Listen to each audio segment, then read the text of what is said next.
Right, let's talk a little bit more about this. We're joined now by Ericino De Salema, a Mozambican lawyer based in Maputo. A very good evening to you, Ericino. Thank you so much for taking the time to speak to us. So perhaps let's just start with that call by both countries' presidents on the UN Secretary General to mediate on this Ukraine-Russia conflict. What would be the shared concerns of both countries about how the situation is continuing or escalating? Good evening. Thank you for the invitation. Well, it's important to call the contest into this discussion. First of all, as we know, some days ago there was an extraordinary session of the UN General Assembly, in which Mozambique and South Africa together were among those countries which were neutral in the voting, meaning that did not condemn the Russian invasion to Ukraine. Okay? In the case of Mozambique, for example, today, this afternoon, the US ambassador to Mozambique issued a statement in which between the lines was criticizing the position of Mozambique, stating that as far as they know about the Mozambican solidarity when it comes to supporting other nations under aggression in the case of Ukraine. In this case, they said that was expecting that Mozambique would firmly condemn the Russian aggression, but it is known from history that both Mozambique and South Africa used to have close ties with Russia, and maybe there are out there some other interests of both countries with Russia, which put them in a complicated position in terms of clearly or openly condemning Russia. So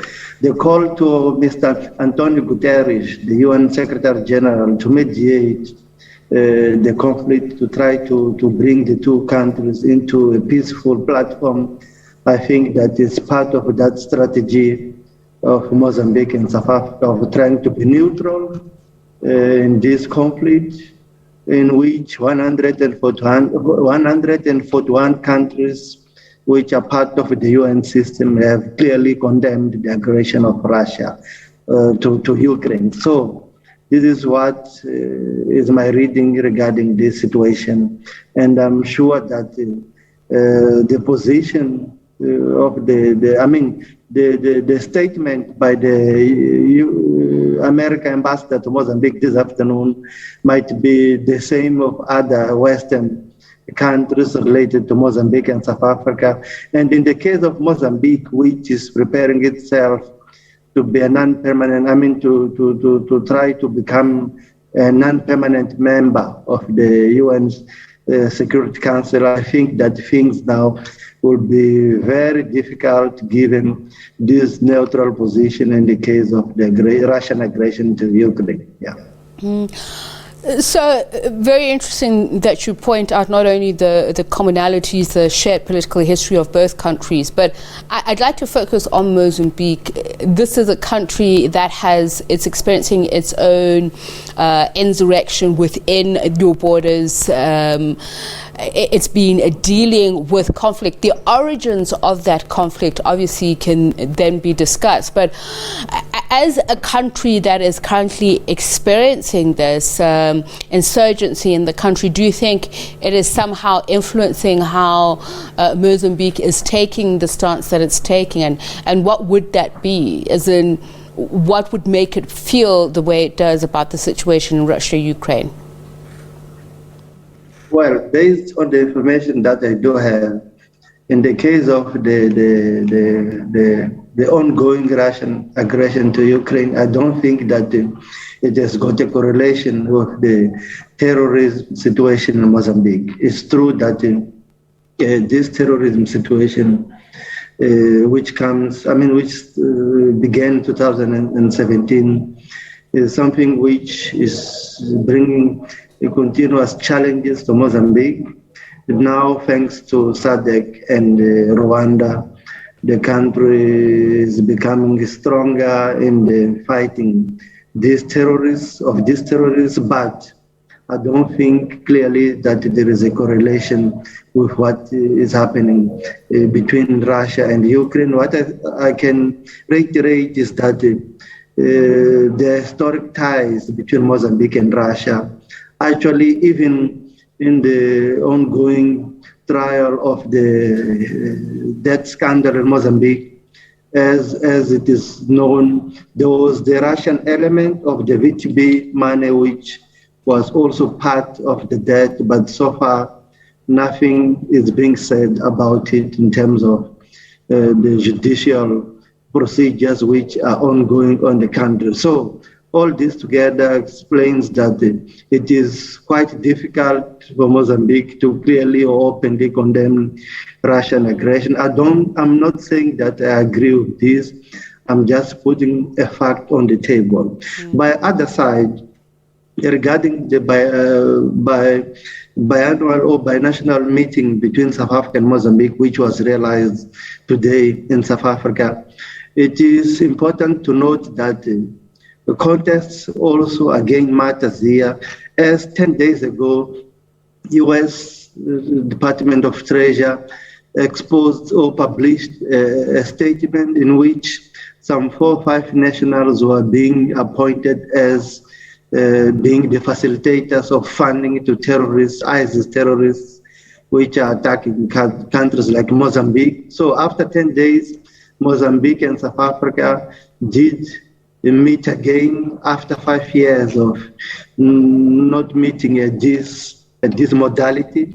So all this together explains that both countries, Mozambique and South Africa, are quite concerned about the ongoing situation in Cabo Delgado, mainly now that there are strong signs that some terrorist cells might be out there in various points, in other points of Mozambique and even in South Africa. I was hearing President Nyusi by the beginning of this evening talking to one of the TV stations in Mozambique, where he was saying that Mozambique and South Africa will also resume the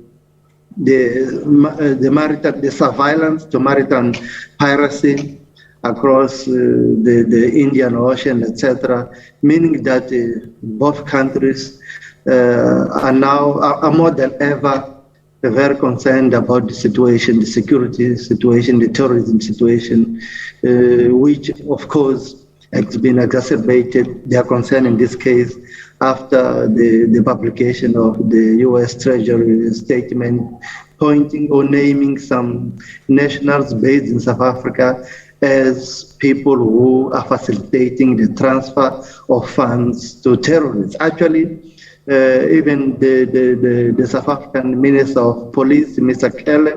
Bekele, was saying today that actually South Africa is investigating those alleged facilitators of transferring of money to terrorists, while also trying to curb the kidnappings, which, according to some sources, mainly cited by Daily Madrid, might be linked to this situation of funding terrorism in Cabo Delgado. So Mozambique and South Africa, when it comes to fighting terrorism in the African region, are together. Mozambique shares a border with South Africa. South Africa is very aware that what is happening in Mozambique may one day happen also in South Africa. So fighting the situation in Cabo Delgado, getting prepared for the fight of terrorism all over the SADC region is also protecting South Africa and South Africans.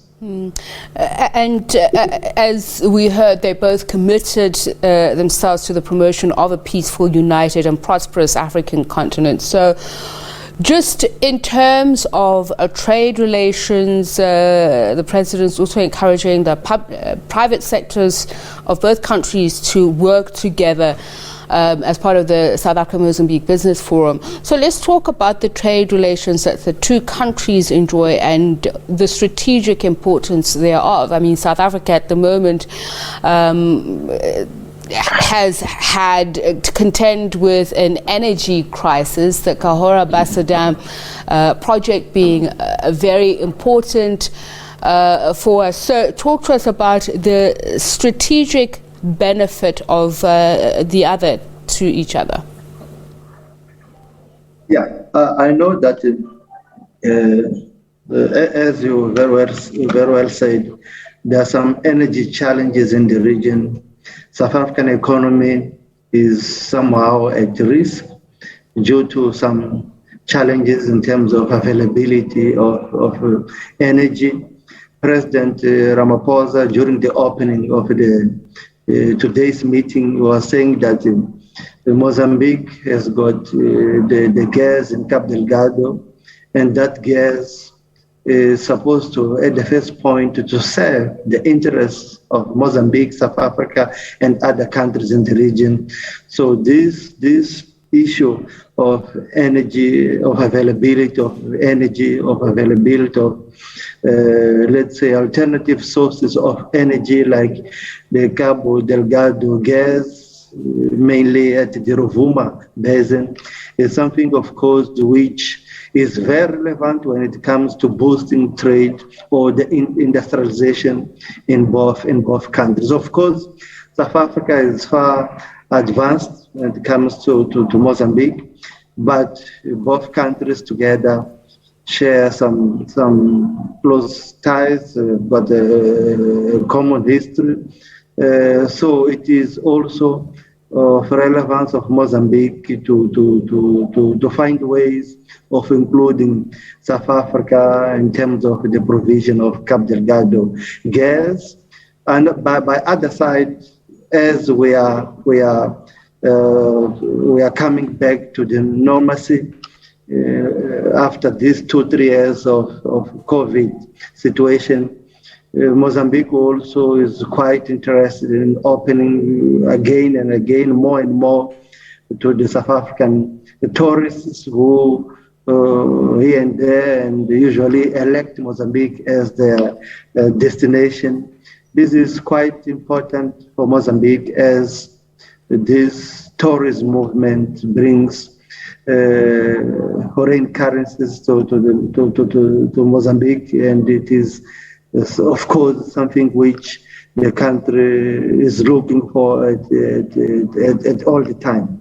So another point which I could bring here is the fact that Mozambique, according to the speech by Mr. Filipe, the president of Mozambique, Mozambique is also concerned on the way that Mozambicans are sometimes treated in South Africa. Of course, the issue of xenophobic attacks is always present. Actually, nowadays, this is my reading, not what President Nyusi said. Nowadays, that there are some movements in South Africa stating that employment has to be given in the first line to South Africans and not to foreigners. We know that there are massive Mozambicans, Zimbabweans, Malawians in South Africa. And the kind of movement which is there now, I've been seeing people visiting companies, visiting restaurants, etc., claiming that we want to sensitize you that in the first place we have to prioritize South African people looking for employment and not foreigners. And given the fact that the Mozambican economy isn't that much strong as the South African one, Mozambicans will continue looking for better opportunities in South Africa, and it was expected that President Nyusi could raise these questions. The point here would be whether to ask whether both countries have discussed a way to monitor the situation, a way to mitigate the risks of xenophobic attacks, which of course are of great concerns for the development of both countries, when one considers that associated to it in various times we've seen distractions to property, we've seen distractions to other productive means as trucks, etc., etc.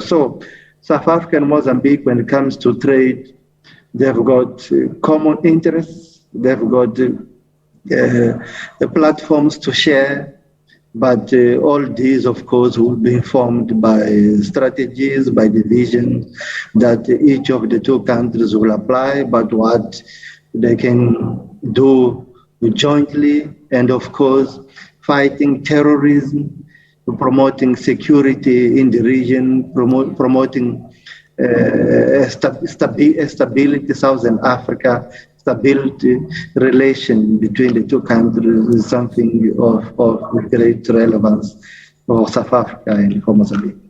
Ericino, thank you very much, including, as you mentioned, the importance of understanding the context of conflict, of course, in relation to that statement made by both presidents of South Africa and Mozambique, appealing to the United Nations Secretary General to mediate on the Ukraine-Russia conflict. And of course, it's a pity we'd run out of time, but hopefully we will talk about that cultural exchange between the two countries, how it can help quell tensions between the citizens of both over scant socio-economic resources. You're watching The Globe here on SABC News Channel. Thank you so much for staying with us. Former Zambian President Rupia Banda, 85, has died. He died after a battle with colon cancer this Friday. His family says he passed away at around 1900 hours Central African time this evening. Banda was Zambia's fourth president. He was in power from 2008 to 2011. The late statesman was diagnosed with cancer about 2 years ago. He has been receiving medical treatment ever since.